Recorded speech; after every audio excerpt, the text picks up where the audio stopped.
आप सभी का सुपर कंसेप्ट क्लासेस में स्वागत है। और आज के इस वीडियो में मैं आप लोगों को बताने वाला हूं कि जैक बोर्ड 2022 क्लास 10 और क्लास 12 का रिजल्ट किस प्रकार से बनेगा, किस प्रकार से आप लोगों का कॉपी का चेकिंग होगा, किस प्रकार से बच्चे फर्स्ट डिवीजन होंगे, किस प्रकार से सेकंड होंगे और किस प्रकार से थर्ड होंगे। तो आप लोग वीडियो पर कंप्लीट बने रहिएगा। अगर आपको वीडियो पसंद आता है तो वीडियो को लाइक कर दीजिएगा, जितना हो सके वीडियो को अधिक से अधिक शेयर करें ताकि हर एक तक वीडियो पहुंच जाए। और अगर आप लोग हमारी चैनल पर पहली बार आए हैं तो चैनल को सब्सक्राइब करने के साथ साथ बेल का आइकन को प्रेस कर लीजिए। चलिए हम लोग बात करते हैं कि जैक बोर्ड 2022 का रिजल्ट किस प्रकार से बनेगा। जैसे कि आप लोग देख सकते हैं यहाँ पर साफ साफ लिखा हुआ है कि ऐसे बनेगा जैक बोर्ड का रिजल्ट क्लास 10th और क्लास 12th। यहाँ पर क्लास 10th और क्लास 12th का जो रिजल्ट बनने वाला है किस प्रकार से बनेगा, यहाँ पर मैं आपको कंप्लीट A to Z बताने वाला हूं, तो आप लोग वीडियो पर बने रहें। चलिए एक एक करके आगे डिस्कस करते हैं। जैसे आप लोग देख सकते हैं, देखिए सबसे पहले हम लोग बात करते हैं कि फर्स्ट डिवीजन होने के लिए आप लोगों को कितना नंबर लाना पड़ेगा, सेकंड डिवीजन होने के लिए आप लोगों को कितना नंबर लाना पड़ेगा और थर्ड डिवीजन होने के लिए आप लोगों को कितना नंबर लाना पड़ेगा। देखिए सबसे पहला बात क्या है कि यहाँ पर जो भी सब्जेक्ट होगा, यानी कि हर एक सब्जेक्ट में क्या होगा, यहाँ पर हर एक सब्जेक्ट में आपको सबसे पहले तो पास करना पड़ेगा। यानी हर एक सब्जेक्ट में सबसे पहले आप लोगों को 33% नंबर लाना पड़ेगा। देखिए मैंने यहाँ पर साफ साफ लिख दिया है कि हर एक सब्जेक्ट में 33% लाना पड़ेगा। देखिए सबसे पहला बात क्या है कि आप लोगों को हर एक सब्जेक्ट में कितना नंबर लाना है, तो 33% नंबर लाना है। हर एक सब्जेक्ट में आपको पास करना पड़ेगा। अब देखिए अगर आपको फर्स्ट डिवीजन होना है, आप चाहते हैं कि आपको फर्स्ट डिवीजन होना है, तो आपको फर्स्ट डिवीजन होने के लिए कम से कम 300 नंबर लाना पड़ेगा। अगर आप लोग 300 नंबर लेकर आएंगे तभी आप लोग फर्स्ट डिवीजन होंगे। ठीक है, अगर आप लोग 300 नंबर से ज्यादा लाते हैं तब तो कोई प्रॉब्लम नहीं है, आप फर्स्ट ही रहेंगे। लेकिन अगर आप लोग 300 नंबर से कम लाते हैं तो आप लोग फर्स्ट नहीं होंगे उस टाइम। ठीक है, तो आपको फर्स्ट डिवीजन होने के लिए कम से कम यहां पर आपको 300 नंबर लाना पड़ेगा। अगर 300 प्लस लाते हैं तब भी कोई दिक्कत नहीं है। अब बात करते हैं सेकंड डिवीजन का, तो देख लीजिए सेकंड डिवीजन होने के लिए यहां पर 225 नंबर लाना पड़ेगा। कम से कम 225 नंबर चाहिए।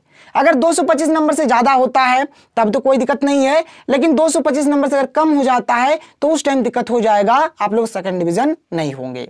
और थर्ड डिवीजन होने के लिए देखिए कितना नंबर लाना है, तो थर्ड डिवीजन होने के लिए 165 नंबर लाना है। अगर 165 से कम नंबर लाते हैं तो आप लोग फेल हो जाएंगे। ठीक है, अगर मान के चलिए अगर आप लोग 165 नंबर से ज्यादा लाते हैं तब तो कोई दिक्कत नहीं है, आप लोगों के लिए ही अच्छा है।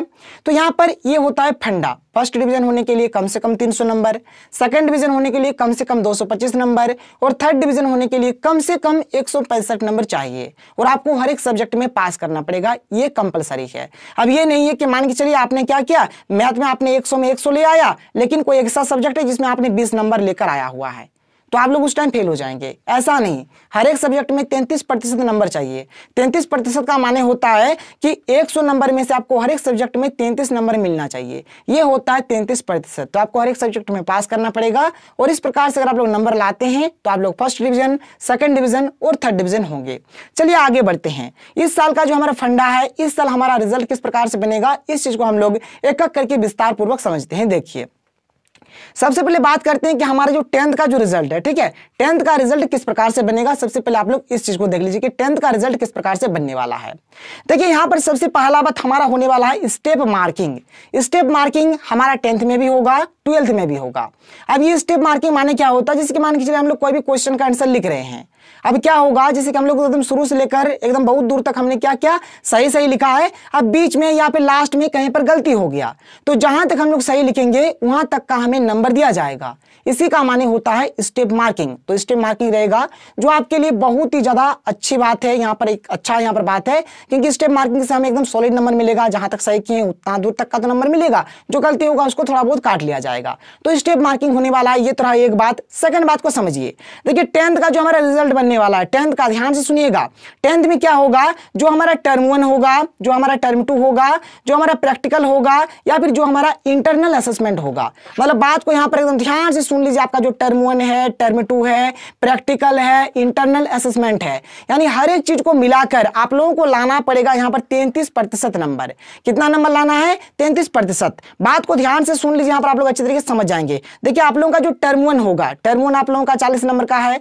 जो आप लोगों का टर्म टर्म 2 है, टर्म 2 आप लोगों का 40 नंबर का है। और देखिए किसी में प्रैक्टिकल है और किसी में इंटरनल असेसमेंट है, जिसमें प्रैक्टिकल है उसमें इंटरनल असेसमेंट नहीं है और जिसमें इंटरनल असेसमेंट है उसमें प्रैक्टिकल नहीं है। तो इधर से आप लोगों का है 20 नंबर, इधर से कितना है तो 20 नंबर है, तो 40 नंबर 40 नंबर और 20 नंबर टोटल मिलाकर हो जाता है हमारा 100 नंबर। टोटल मिलाकर कितना हो जाता है 100 नंबर। तो 100 नंबर में से आपको एक सब्जेक्ट में कितना लाना है, तो एक सब्जेक्ट में आपको लाना पड़ेगा 33 नंबर। कितना नंबर लाना है 33 नंबर।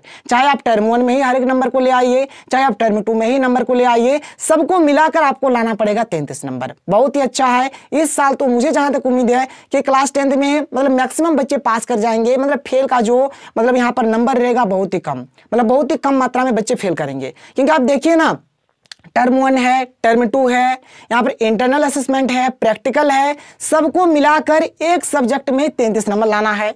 और हर एक सब्जेक्ट में आप लोग 33 करके लाएंगे तो आप लोग हर एक सब्जेक्ट में पास हो जाएंगे और आप लोगों का अच्छा खासा रिजल्ट भी आएगा।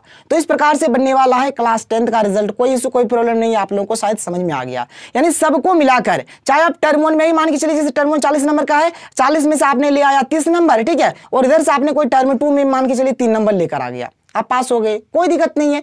किसी भी तरह से आपको 33 नंबर लाना पड़ेगा, सबको मिलाकर term 1 term 2 practical internal assessment सबको मिलाकर आप लोगों को लाना पड़ेगा 33 नंबर। आप लोग आसानी से पास हो जाएंगे। ये तो था क्लास 10th का। लेकिन क्लास 12 का जो फंडा है, क्लास 12 का जो फंडा है वो थोड़ा अलग है। ध्यान से सुनिएगा क्या है क्लास 12 का फंडा। देखिए क्लास 12 में दो कैटेगरी है, एक होगा प्रैक्टिकल का, एक होगा नॉन प्रैक्टिकल का। सबसे पहले हम लोग बात कर लेते हैं प्रैक्टिकल का। देख लीजिए प्रैक्टिकल का यहाँ पर फंडा क्या है, ध्यान से सुनिएगा। इसमें भी हमारा स्टेप मार्किंग है, कोई प्रॉब्लम नहीं है, जहां तक सही होगा वहां तक का नंबर दिया जाएगा। ये एक बात हो गया। अब देखिए जिसमें हमारा प्रैक्टिकल है उसमें फंडा क्या है। जिसमें हमारा प्रैक्टिकल है उसमें हमारा है टर्म 1 और टर्म 2। देखिए टर्म 1 है और टर्म 2 है। जो हमारे टर्म 1 है और टर्म 2 है, देखिए टर्म 1 हमारा 35 नंबर का होगा और टर्म 2 भी हमारा 35 नंबर का होगा। और हमारा प्रैक्टिकल जो होगा 15-15 करके होगा। यानी अगर आप लोग यहाँ पर ध्यान से देखेंगे, देखिए प्रैक्टिकल और नॉन प्रैक्टिकल में अंतर क्या है। जो हमारा प्रैक्टिकल वाला होगा ना, इसमें हमारा टर्म 1 और टर्म 2 जो होगा ये हमारा 70 नंबर का होगा और प्रैक्टिकल हमारा 30 नंबर का होगा।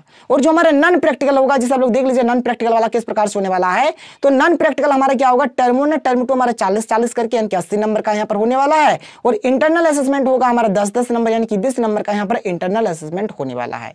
तो इस प्रकार से आप लोगों का यहाँ पर फंडा है प्रैक्टिकल का और नॉन प्रैक्टिकल का। और देखिए यहाँ पर बात को ध्यान से सुनिएगा, जो आप लोगों का क्लास 12 का जो रिजल्ट बनने वाला है, आपको इधर टर्म 1 और टर्म 2, इधर तो आपका एक पार्ट हो गया और आपका जो प्रैक्टिकल हो गया उधर आपका दूसरा पार्ट हो गया। तो दोनों तरफ आपको पास करना पड़ेगा। जो आप लोग मेन परीक्षा दें उधर भी पास करना पड़ेगा, जो आपका प्रैक्टिकल हो रहा है उधर भी आपको पास करना पड़ेगा, या फिर जो आपका इंटरनल असेसमेंट है उधर भी आपको पास करना पड़ेगा। मतलब बात को यहाँ पर आप लोग ध्यान से सुनिएगा, समझिएगा तो आपको हर एक चीज समझ में आ जाएगा। देखिए ध्यान से सुनिए, जैसे कि क्लास 12 का जो हमारा रिजल्ट बन रहा है, जो हमारा प्रैक्टिकल वाला है, जो क्या है हमारा प्रैक्टिकल वाला है, इसमें जो हमारा टर्म 1 है और जो टर्म 2 है, जो कि हमारा 35-35 नंबर का हो रहा है, यानी कि 70 नंबर का हो रहा है। ठीक है, तो 70 में आपको लाना पड़ेगा 33%, यानी कि 70 गुना 33/100। अगर कर देते हैं तो क्या हो जाएगा, यहाँ पर 1 0 कट जाएगा, 7 21 के 1 हाथ में रहा 2, 7 21 और 2 23। ठीक है, और यहाँ पर 1 0 यानी कि 23.1 नंबर लाना पड़ेगा आपको टर्म 1 और टर्म 2 दोनों मिलाकर। यानी अगर शॉर्टकट में अगर बोले तो यहाँ पर 24 नंबर आपको लाना पड़ेगा। देखिए टर्म 1 और टर्म 2 दोनों मिलाकर आपको कितना नंबर लाना पड़ेगा, 24 नंबर लाना पड़ेगा प्रैक्टिकल वाला में। और देख लीजिए यहाँ पर जैसे कि प्रैक्टिकल वाला का बात करें, जिसमें क्लास 12 में जिसमें प्रैक्टिकल है उसमें क्या होगा, जो हमारा टर्म 1 है और टर्म 2 है, इन दोनों को मिलाकर कितना नंबर लाना पड़ेगा, 24 नंबर यहाँ पर लाना पड़ेगा। अगर बात किया जाए प्रैक्टिकल में, तो प्रैक्टिकल यहाँ पर हमारा 30 नंबर का हो रहा है, तो 30 करेंगे, 30 गुना 33/100 और करते हैं, 1 0 कट जाएगा, यहाँ पे 3 3 9, यहाँ पे 3 3 9, नीचे हमारा क्या है 1 और 0 है, यानी 1 संख्या 10 मान लो, यानी 10 नंबर लाना पड़ेगा। बात को ध्यान से सुन लीजिए, हमारा क्लास 12 का यहाँ पे जो रिजल्ट बन रहा है, जिन जिन बच्चों का प्रैक्टिकल है, जैसे कि ज्योग्राफी में प्रैक्टिकल है, केमिस्ट्री में प्रैक्टिकल है, फिजिक्स में प्रैक्टिकल है, तो इसका जो रिजल्ट बनेगा किस प्रकार से बनेगा, तो यहाँ पर जो हमारा टर्म 1 और टर्म 2 जो हमारा 70 नंबर का हो रहा है, तो 70 नंबर में से हमें यहाँ पर लाना पड़ेगा 24 नंबर, और जो हमारा प्रैक्टिकल 15-15 30 नंबर का हो रहा है, तो 30 नंबर में हमें लाना पड़ेगा 10 नंबर। तो ये रहेगा आप लोगों का यहाँ पर पास होने का फंडा। ठीक है, कोई दिक्कत नहीं, समझ गए। अब चलते हैं नॉन प्रैक्टिकल में थोड़ा सा। नॉन प्रैक्टिकल में फंडा क्या था, मैंने आपको समझा दिया कि जो हमारा टर्म 1 और टर्म 2 जो है ये हमारा 80 नंबर का हो रहा है, तो यहाँ पर 80 में आपको 33% लाना पड़ेगा। तो 80 का 33% अगर हम लोग निकाल देंगे तो कितना होगा, देख लीजिए 1 0 कट जाएगा, यहाँ पर हो गया 8 3 24 के 4, हाथ में रहा 2, 8 3 24 और 2 26, तो 26.4 हो गया। 26.4 यानी बोलिए ना 27 नंबर, 27 नंबर आपको लाना पड़ेगा। तो देखिए जिसमें आपका नॉन प्रैक्टिकल वाला है, जो आपका नॉन प्रैक्टिकल वाला है उसमें आपको क्या करना पड़ेगा, यहाँ पर जो आपका रिजल्ट बनेगा क्लास 12 का, जो टर्म 1 टर्म 2 जो है हमारा 80 नंबर का जो होने वाला है, 80 नंबर में से हमें लाना पड़ेगा 27 नंबर। 80 नंबर में से कितना नंबर लाना पड़ेगा, 27 नंबर। अगर आप लोग 80 नंबर में से 27 नंबर लेकर आते हैं तो आप लोग पास हो जाएंगे, कोई दिक्कत नहीं है। बात समझ में आ गया। और यहाँ पर जो हमारा इंटरनल असेसमेंट होने वाला 20 नंबर, तो 20 नंबर का 33% निकाल दीजिए, 20 गुना 33/100, 1010 कट जाएगा, ये हो गया हमारा 6.6 आ जाएगा। कितना आ जाएगा, 6.6 आ गया। तो यहाँ पर 6.6 यानी कि 7 नंबर, यहाँ पर आपको 7 नंबर लाना पड़ेगा। यानी यहाँ पर 20 में से आपको लाना पड़ेगा 7, ठीक है, और यहाँ पर 80 में से लाना पड़ेगा 27। अगर आप लोग इतना इतना करके नंबर ले आते हैं तब तो सर आपका यहाँ पर बेड़ा पार हो जाएगा, आप लोग पास कर जाएंगे। मतलब यहाँ पर 12th में क्या है, इधर आपको टर्म वाला में भी अलग से पास करना पड़ेगा, इंटरनल असेसमेंट में भी अलग से पास करना पड़ेगा। अगर हम लोग इसका बात करें प्रैक्टिकल वाला का, तो यहाँ पर टर्म वाला में भी आपको अलग से पास करना पड़ेगा और प्रैक्टिकल वाला में भी आपको अलग से पास करना पड़ेगा, मतलब अलग अलग यहाँ पर पास करना पड़ेगा। और जो हमारे 10th वाला था, 10th में ऐसा कुछ भी नहीं है, यानी सबको मिलाकर term 1 term 2 practical internal assessment सबको मिलाकर हमें एक सब्जेक्ट में 33 नंबर लेकर आना है। तो अगर आप लोग इस प्रकार से नंबर लेकर आते हैं तो आप लोग पास हो जाएंगे। और यही था इस साल का फंडा, और इस प्रकार से आप लोगों का इस साल रिजल्ट बनने वाला है। तो अगर आपको वीडियो पसंद आया तो वीडियो को लाइक करिए। अगर आपको समझ में नहीं आ रहा तो बताइए, मैं आपको दोबारा फिर से दूसरे तरीके से बताऊंगा। तो खैर कोई दिक्कत नहीं है, शायद आप लोगों को समझ में आ गया होगा। तो चलिए मिलते हैं अगले वीडियो में। Thank you.